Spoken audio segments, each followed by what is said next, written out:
అవనిగడ్డలో వాళ్ళు మొన్న ఒక ఇది ఇచ్చారు.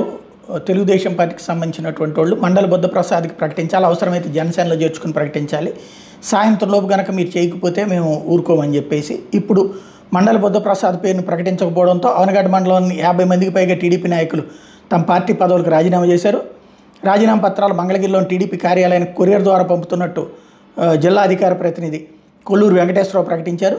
తాము జనసేన పార్టీకి వ్యతిరేకం కాదని, కూటమిలో ప్రకటించే సీటుని విజయావకాశాల ప్రాతిపదికన ఆలోచించి ఇరు పార్టీల అధ్యక్షులు మరోమారు సర్వే చేయించి నిర్ణయం తీసుకోవాలని కోరారు.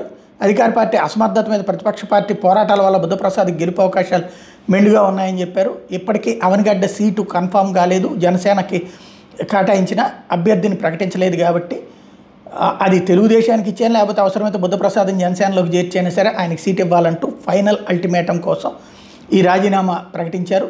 మరి జనసేన స్పందిస్తుందా, తెలుగుదేశం స్పందించి సెటరేట్ చేస్తుందా చూడాల్సి ఉంది.